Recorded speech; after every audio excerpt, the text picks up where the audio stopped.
Welcome back to Establish the Edge, where I'm joined today by a good friend, lead college football analyst at NBC Sports, and of course, back-to-back college sports writer of the year, Eric Froton. And we are getting more clarity at the top of drafts and rookie drafts, Eric, with Travis Hunter's position now likeliest to be taken at number two overall by the Browns, who have wanted to prioritize him throughout this process at wide receiver rather than cornerback. And that's why I want to start with you at the top of your wide receiver tiers, because you do have Travis Hunter and Ted McMillan in tiers of their own. So your overall thoughts on Hunter as a prospect at the next level, and is he worthy of a potential 102 pick in Superflex tight end premium rookie drafts? Yeah, I've been really hoping that Travis Hunter would be considered a wide receiver during this process. And that's not anything to ding his ability on the cornerback side, but I think, a preferable breakdown from a fantasy perspective would be maybe a 65-35, at least in year one, while we kind of see how things develop. In terms of his receiving acumen, his ball skills are incredible. The way he gets out of his breaks, the fluidity, his acceleration as soon as he gets the ball, he is ramping up extremely quickly. I just think, you got to remember with Travis Hunter, he didn't just come on the scene when they moved over to Colorado from Jackson State. He was the number one overall recruit in the entire class of 2022, of all positions being considered here. So he has been the chosen one for a long time.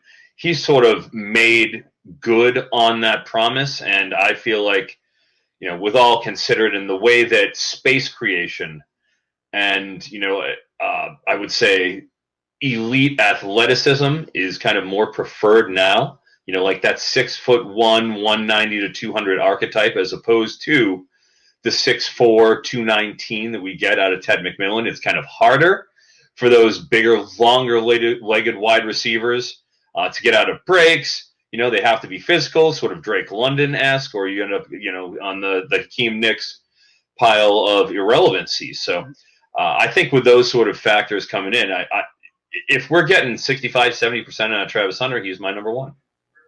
And what about Ted McMillan within that same tier? Because we've seen his overall capital, although usually settling in the first round somewhere, it has gone, I've seen him mocked as early as 106 to number 30 overall towards the end of the first round. But you were saying in your tiers that even then, his at least profile on the field statistically is still one of the best rookie wide receivers coming out this year. Yeah, absolutely. And we are approaching the rookie malaise phase of the offseason, where we're getting so close to the draft. We're well into April now, where it's the 10th as we're recording, that it's sort of a point where we want to nitpick and find all the flaws that we can on these guys and watch the tape twice, three times, go through it. And I think we kind of have gotten that point with Ted McMillan. I feel good about his prognostication, being able to play in the slot as a big slot, being able to win on the outside as an X. He gets out of his breaks extremely well for a leggy type guy. I think that is something that separates him from some of the other tall receivers we've seen come out in terms of recent years. His ball skills are elite. He goes and catches the ball outside of his frame, something you didn't see Quentin Johnson do when he was coming out, a couple of years ago, heading into San Diego. He was more of a let the ball come into his body thing. Ted, excellent is going outside his frame. He does have a sort of a concentration drop tendency, put 8 balls on the ground this past year, but I do think it was just a case of more of a mental thing as opposed to receiving, and catching the ball with fluidity, which he does extremely well. So I do think he'll be just fine, and he will be a worthwhile top 5 pick at the very least. I mean, I think you could look at team needs into what you're going to do with that 1-2 pick, especially in Superflex. I do think if you need a quarterback, they are king, and you're probably better off going with Cam Ward at the 1-2 if I had to kind of look at it that way and I needed a signal caller. Your second tier of wide receivers, I don't think would shock anyone in Matthew Golden, who is obviously now getting hyped by NFL teams after his 40 time at the combine. Luther Burden, who I feel like has now shifted back to everyone's second tier rather than garnering that early first tier capital, if only because the NFL seems like they are viewing him more volatile than the fantasy community. And then power slot guy, Emeka Egbuka. And so I want to start with Matthew Golden, given that his capital now is dictating how people view him in rookie drafts. He went in, for instance, my 3-round Superflex draft with Anthony Amico and Pat Kerrane last week. He went 106, and I've seen him go as late as 201 in some I've watched around the industry. So how are you handling Matthew Golden and your overall thoughts on him? Yeah, and I think a common refrain you've heard about Matthew Golden post his 4.29 second 40-yard dash at the combine and then didn't need to do any other tests. Here's my 4.29. I've proven, my mettle out there. But, it's important to go over the tape with him. He's 5'11", 191. That's a pretty good time, 4.29 for 191 pounds. But he got better as the season went on. First year in Texas, was at Houston for the first 2 seasons. He's out of Houston, stayed close to home. Heads over there and just gradually sort of pushed out Isaiah Bond as that top receiving option as the season went on. My concern is that he averaged under 1 yard per route run against man coverage. Ooh. Now, I know that it's 0.98 yards per route. I know that it's obviously an increasingly more zone-oriented league at the NFL level, but if you're not beating college-level DBs to that tune, especially when you see most of the other receivers in this class, sort of a separator, most of the guys can handle man coverage at least reasonably well compared to their zone. That's a real outlier for Golden. Also, when it comes to watching him, really incredible late hands. And as the season went on, much more, you saw Quinn Ewers really lean on him pretty often and made some pretty spectacular plays when they needed him. So I do think that he did rise to the occasion when he was called upon in the big moments, in the playoff games. He was the guy that was clearly the go-to. But he wasn't dynamic the whole season through from a bell-to-bell perspective. So I do think that, there is reason that he is in the second tier. I do think that Tetairoa McMillan should be selected above him. So I do have him a tier up.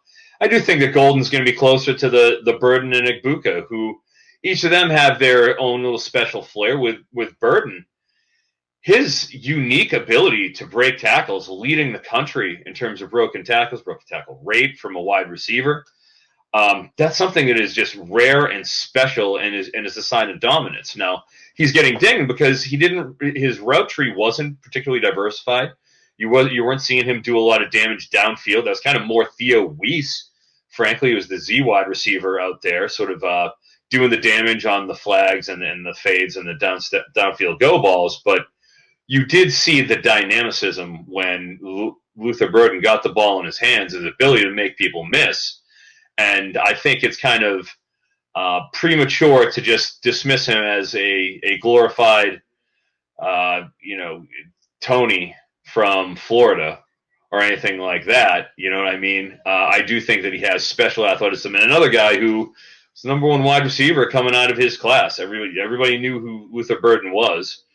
Maybe some of the practice patterns that he got, he might have developed some diva behavior because Missouri just sort of let him do whatever he wanted. He walked on water. But I do think that there are special elements there with Burden, and I will not be avoiding him. And I'm seeing him in those mid to late first round in a lot of the Dynasty rookie drafts. I would say probably 1-8 to 111 is the range that he's going in, and I think that's pretty good. I'd probably consider him on the lower end range of that. And then Emeka Egbuka is a guy I actually have a lot of C2C shares of, and his breakout year had a ton of college fantasy CFF shares because of the power 3 potent offense wide receiver 3 theory, which is there was Jackson Smith and Jigba there.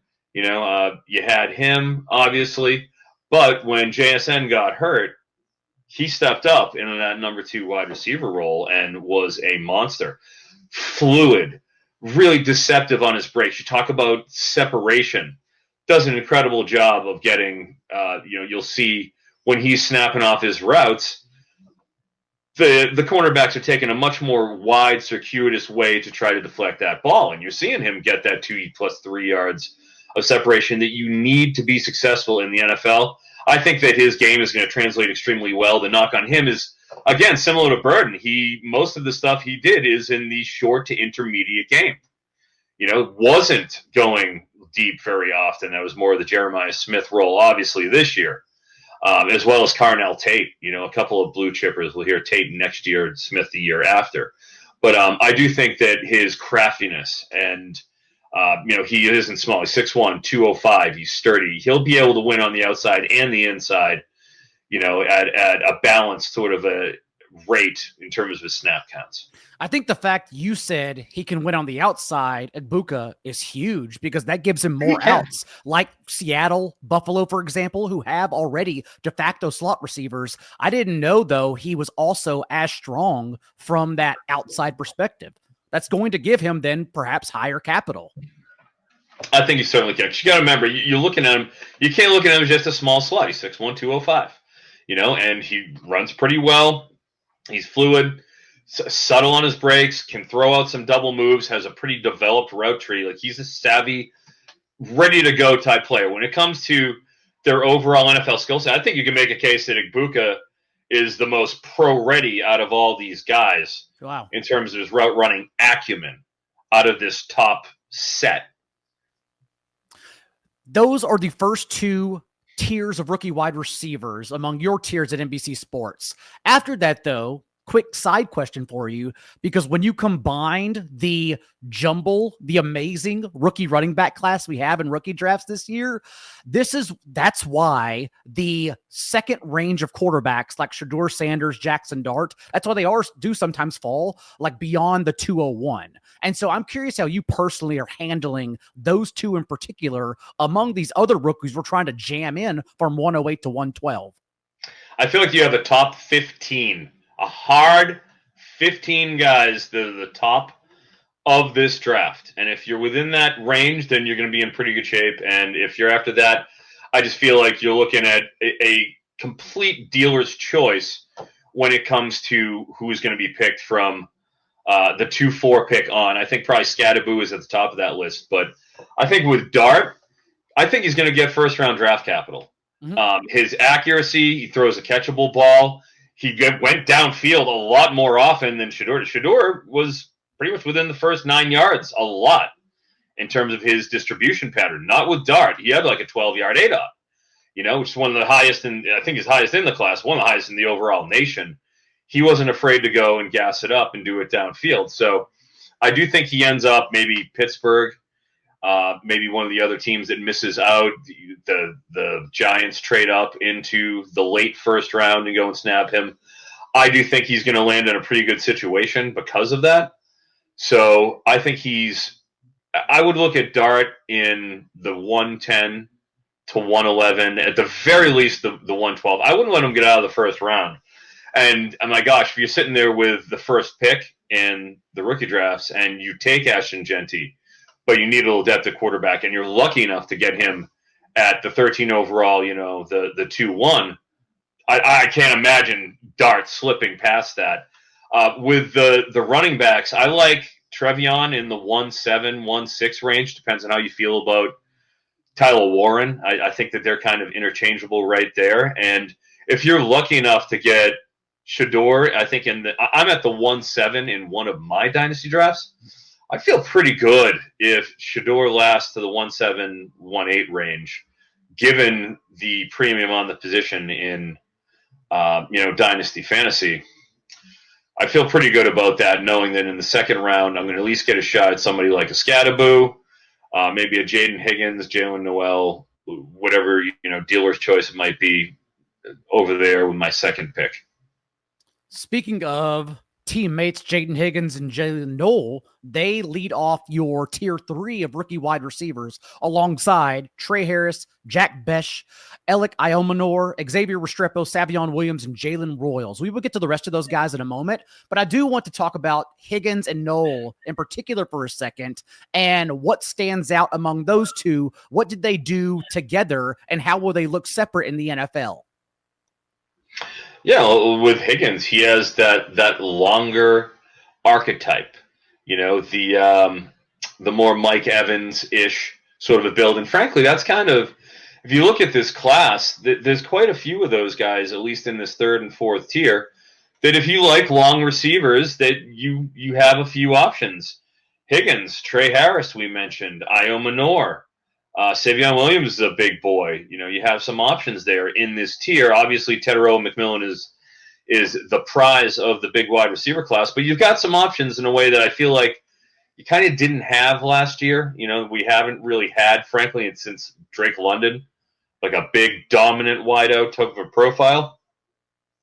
So with him, you know, at Iowa, did pretty well in terms of his ability to create for his size. I was pretty impressed by that. It's the number one thing that I think I really look at. Yes, I expect them to be pretty good on the contested catch front, which he was. You know, he caught 14 out of 25, and that's really where you're looking at a plus 50% contested catch rate. He was doing it downfield. You know, he's catching it 12 plus yards downfield for an ADOT, and was obviously highly used. You know, from a dominator perspective, it was him and Knoll, and it was nobody else other than tight end Ben Brummer. So, you know, from all those perspectives, I'm pretty optimistic about it. But I have the same sort of concerns I did with Keon Coleman coming out, which is the big receiver profile. Can he separate? Can he break down and sink his hips and be deceptive the way that you need to be at the NFL level? Because you're not going to survive on contested catch rate. You're just simply not going to do it against the best of the best. So the ability to create space is something you probably hear that is a common theme, is what I'm really concerned about with Higgins. Why I don't have him in either of those top tiers, which I feel like the other guys that are in that top five have that special ability and have special traits. It's funny you mentioned Keon Coleman, because that's the exact comp that Matt Harmon tweeted out from Reception Perception, is that you look at all these analytics and he does profile as the big wide receiver who we have question marks and man coverage in particular in Keon Coleman. That is Higgins, of course, but Knoll, unlike who you mentioned earlier, is a zone beater. And I think that's maybe why, well, not to mention, like, I heard, you were there, you tell me, but everything I read, including your work, he was the best wide receiver at Senior Bowl, which is where the draft starts, and then, of course, lit up the combine. And I think that's why we're now seeing Knoll confidently projected on day 2 with great capital. Yeah, absolutely. I mean, in terms of what he did out there and the way he performed, went through his tests, went through the drills, obviously everything as good as you can expect. I think you can make the argument that out of all the receivers at the combine, nobody advanced their draft stock more than Jalen Noel did. You know, because I would say coming into that, he certainly had buzz. He was high usage, and he was, again, him and Higgins both excellent with contested catch rate stuff for both of them. But with Knoll, 5'10", you know, sort of on the shorter side, but a sturdy 194. If you're in the 190 plus range, you're in good shape, in my opinion. My one question with him is, you know, the yak ability. When you're that 5'10", 194, you're going to be expected to get the ball in space and be able to make somebody miss and create and be able to extend those plays and be dynamic with the ball.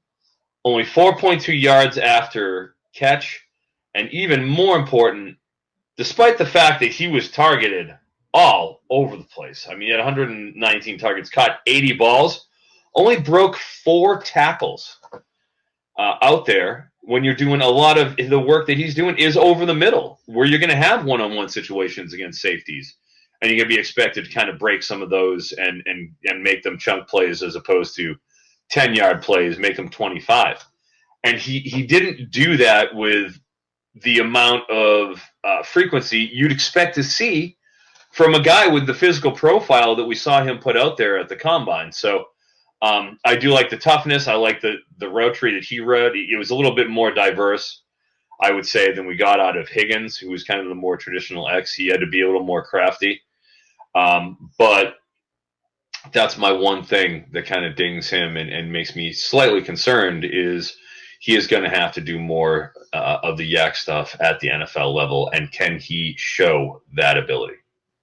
Sticking in this third tier wide receivers, I think if you look at early pre-draft rookie mocks, usually you do not see Jack Bech and Savion Williams this high. And so I'm curious why you are differing from the pack. What makes you so high on those two individuals in particular? Because right now, I think if there are sickos who have to do these drafts before the actual opening night, then they are getting values on these two players because you're high on them. Yeah, well, Savion Williams will kind of start. He's further down, obviously, at that list, but it's this simple. They just found a way at TCU to get him the ball any way they possibly could.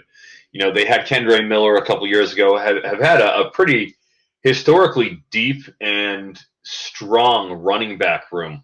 Did not have that this year. Cameron Cook expected to take over the reins. Former number one running back recruit out of Alabama, Trey Sanders, neither of them were up to the task. Had to move Savion Williams in the backfield pretty much the second half of the year, which, you know, pretty much made him a true Swiss Army knife. So what you see out of him in the receiving game, a lot of it was extended handoff work and him being just sort of a Cordero Patterson type. Thick, rocked up, NFL-ready body. You know, he was a really good running back when they asked him to do that. You know, the tunnel screens, things of that nature, he was really good when it came to breaking some of those plays.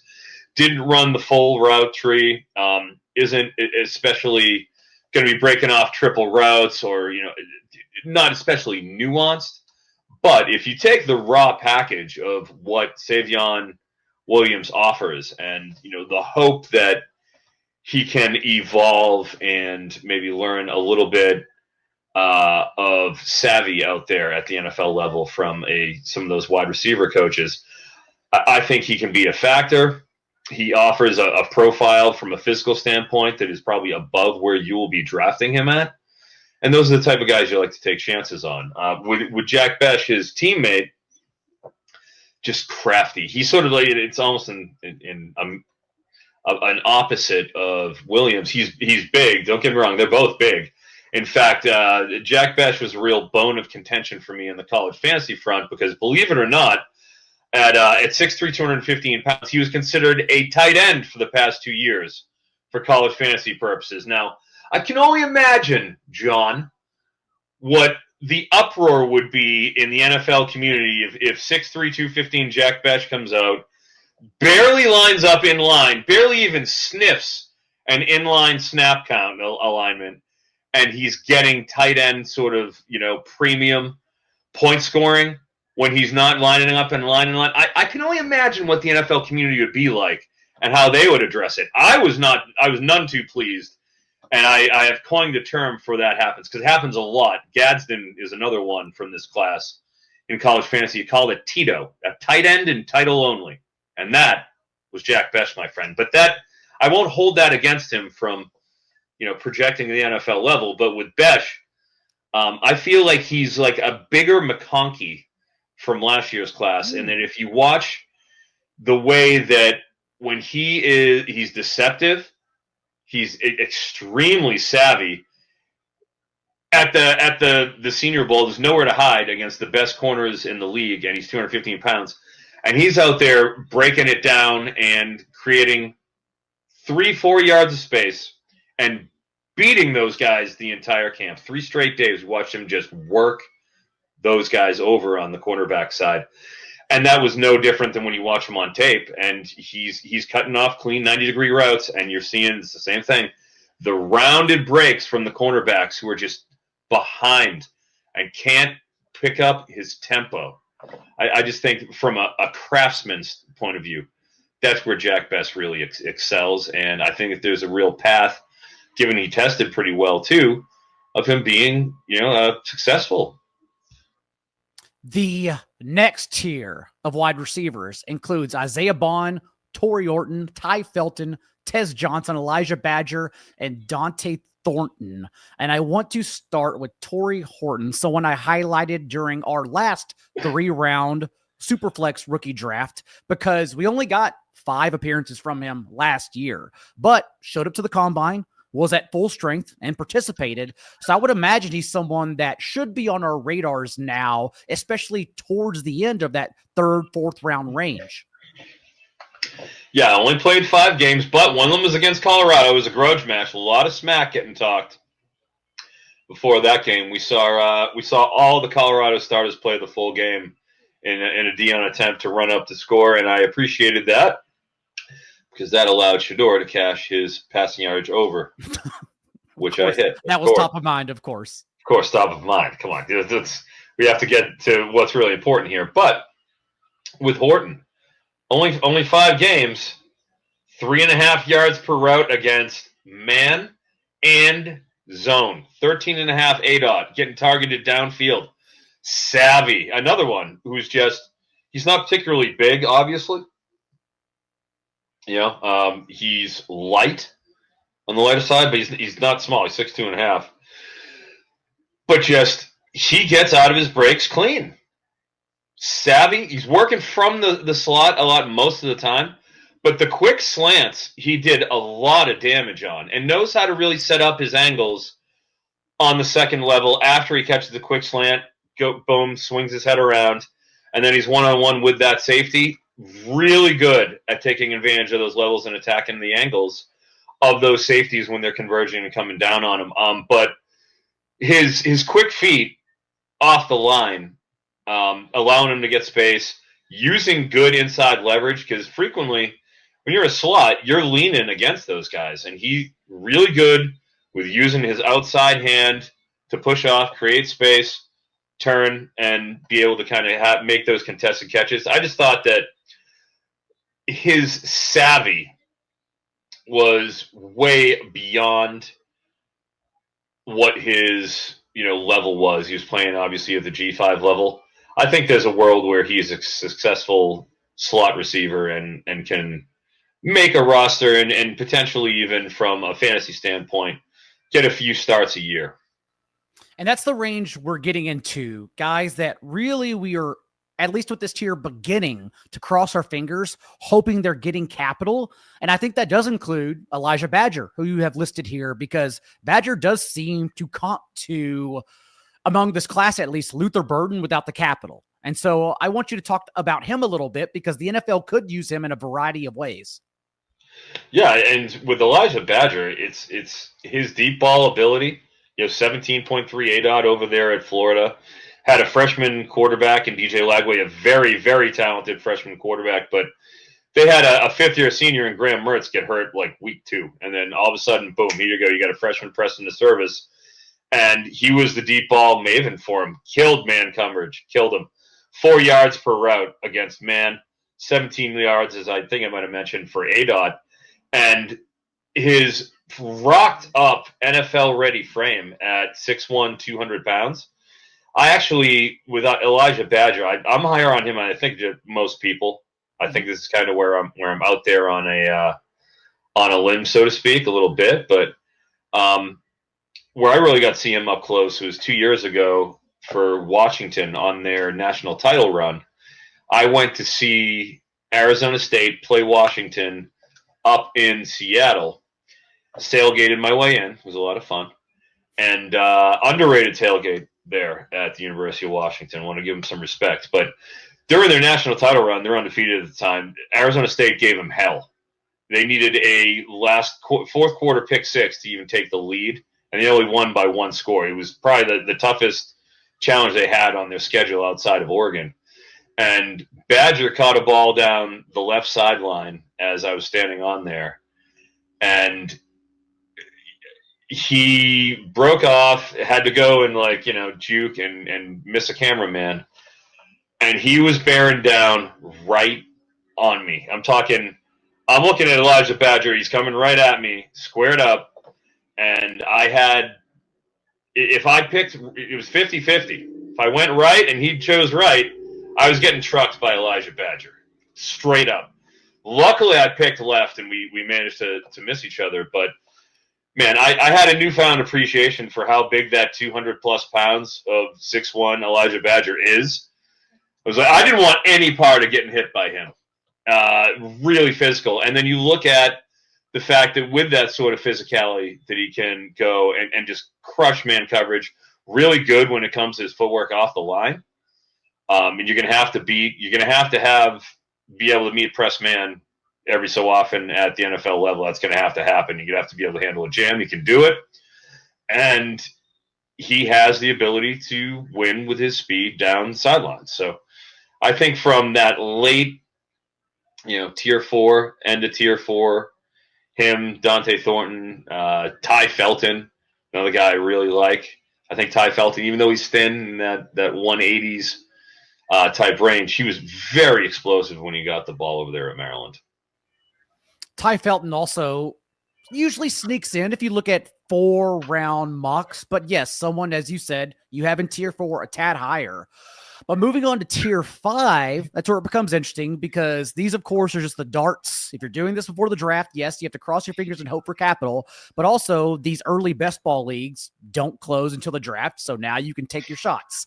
And I want to quickly tell a story because it's important, this next segment, that you are going to tell me who you want to be overweight on, who you're higher on among this tier of darts. Because just a couple years ago, since you are one of the few voices I trust and listen to in this space when it comes to early prospects, I even texted you and said, hey, I'm trying to get a edge on these early best ball drafts. I just need someone who you think NFL coaches are going to be higher on. And this is 2023. And you told me Chris Rodriguez, who not only did Washington and Ron Rivera go on to draft in the 6th round, but I don't know if you know this part, Eric, in week 15, so the 2nd round, right, of the best ball playoffs, Chris Rodriguez put up a top 12 score. So he actually provided a usable score that I uniquely used to move on to the finals in that year of pre-draft best ball. So having said that, I want to get some of your favorite darts in this 5th and final tier of wide receivers that includes at the top Keandre Lambert-Smith, Chimere DK, Kyle Williams, Arian Smith, and Andrew Armstrong, among others. Yeah, Kyle Williams definitely belongs. He probably belongs to be in tier 3. Now that I kind of go through it again and I look at it. Oh, but wow. Yeah, he was really, in terms of what he did over there at Wazoo, put up massive numbers, was pretty much, when it comes to a heavy type passing offense and how heavily they leaned on him, especially against man. I really do like college guys who can beat man, because some of the zone receptions you see when you go through them and you're like, oh gosh, well that was off coverage, and he just sort of sat in the hook zone and caught a pass and managed to just turn it upfield and get a nice look. But when guys are ripping man-to-man coverage, I really start to get excited. And nobody, when it comes to man-to-man coverage in this class, it was pretty much Trey Harris is number 1, but number 2 is Kyle Williams. 4.5, almost 4.35, 4.39 yards per route against man coverage, just incredible. Didn't get a lot of even contested targets because the way that Wazoo schemes things, where you're running 4, sometimes 5 wide every time out there. So you're running just different variations of the same play. He's really good in terms of getting people the ball out there. So you don't really have a lot on his ability to catch the ball in contested situations and how that projects the NFL, because he'll have to do that. He didn't really have to do that much at Wazoo, but for the style of offense they were playing there under Ben Arbuckle, which is off the Zach Kitley tree, Western Kentucky, when Bailey Zappi threw for 6,000 yards a few years back, he was, special assistant. This was, like the co-OC over there. So we brought that over to Wazoo. So keep in mind that it's totally a gimmicky offense. So when you look at the impressive numbers, that's to be factored in. But in terms of what we saw and the things that he can do, Kyle Williams is very intriguing from that group. And Kyle Williams, ADP roughly around 17th, 18th round right now. So not going undrafted, unlike someone who you have even higher. Savion Williams, for example, does tend to go undrafted at times on both Underdog and DraftKings. So that sounds like best ball is somewhere you also need to get in that space too. I do want to ask you, though, on the opposite end of that spectrum, are there a couple players you find yourself within these tiers behind on compared to consensus, just because you believe like their profile, for instance, doesn't translate? Yeah, I would say that I'm lower on Io Manor for Stanford. Again, another big wide receiver type. I know that he got, in terms of the pre-draft process, he got a lot of buzz because they were figuring, oh, okay, he's 6'3", 6'4", 200 pounds. Only checks in at 6'1.5", so that's a big difference at 206. He's not, I mean, that's Egbuka, essentially. That's not a big, towering wide receiver type. And you got to remember with Io Manor, too, as the season sort of went on, they had shuttled between quarterbacks. They had Ashton Daniels there for a little bit, Justin Lamson, but then they had a top 10 prospect who was a true freshman this year, Elijah Brown, who was sort of waiting his time to go and take over, and he sort of did that in the second half of the year. And once he did, he didn't really have the confidence in Io Manor, frankly, and he started locking on to Emmett Mosley, who is more of a slot. He was pretty much 65% slot, 35% outside. But Emmett Mosley started getting a dozen targets a game and really taking over that room, while Io Manor took a secondary role for the second half of the season. That's not what I want to see. A true freshman wide receiver coming in and taking over the room in the second half of the year with a guy who is supposed to be, like Io Manor, supposedly second-round potential that I'm seeing in some mock drafts. I just don't particularly see that. When you're less than 2 yards per route in the season and finish the way that he did, kind of getting overshadowed, I'm out. I'm not an Io Manor guy. I'm lower on him than I think most people. I would not have a lot of Dynasty shares. You've already gifted us Savvy Williams and Kyle Williams, but I'm also curious about anyone else that tends to slip through the cracks as someone we should also be drafting in the last round, now removing ourselves from rookie drafts, in best ball. Because just to give you an example, you were high earlier. You mentioned Ty Felton and Elijah Badger. They're going undrafted universally. They're not even being touched. So are those a couple players, and who else would you just be tacking on and crossing your fingers on that capital? I feel like Ty Felton, he has a body type that's similar to Jalen McMillan. That's how I look at him, is that sleek, guy who makes things happen with the ball in his hands. He can really do that. So I do think that that's certainly somebody you should look at. Potentially Isaiah Bond too. I'm not sure where he's going. I do have him in that same tier 4. I don't have him quite in tier 3, but man, when he had a great 2023 at Alabama, got hurt in 2024 at Texas, which kind of allowed Matthew Golden to emerge. But he had a great 2023 in Alabama. He's light at 180 pounds, but he's fast. He's shifty. He's good when it comes to his hips, using them, fakes. I feel like he could put it together, but man, his 2024 was so bad. It was because he got hurt that he's definitely slipping, and I understand why. It's a matter of recapturing that magic in 2023 at the end of the drafts. Maybe that would be something that could work out. With that being said, Froton, we talked about it all with you leaning back, that California soul just casually gleaming as we talk ball together. So what else do you have coming out for everyone at NBC Sports? Yeah, I have my top 100 big board coming out tomorrow, most likely. And then I will be doing next week my final mock draft, which I always do. I do 2 of them a year, and I do it from a gambling perspective. So what I'll be doing is taking a look at the markets for each respective pick, going through it, making the picks, and then saying, all right, well, here is the current market. Here's what this says. Number 1 pick is currently heavily favored to be Cam Ward, et cetera, and sort of give a perspective for the reader. Hey, if my guys don't get picked in that particular slot, that's fine. But at least and you understand going into the draft, here is what the market looks like. Here is what it's going to cost me. If, the Bears select Ashton Genty, that's a plus 200. And, if I want to make a bet on that, then I can. So just looking to educate the reader the best I can with that mock and get after it. And to your point, let's not be so quick on that Genty to Raiders being favored at number 6 overall. Let's take a couple long shots there. I'm not so sure they're looking at running back at number 6. Interesting, especially where first year of Pete Carroll coming in. I mean, that's the first thing he's looking at. We'll I get don't some know, long man. shots in there. All right, I brother. like it. I appreciate you joining me, and we will be back with tight end profiles to wrap up establish the edge of the off season. So until then, remember, be a little bit kinder than what's required. We'll see you all next time.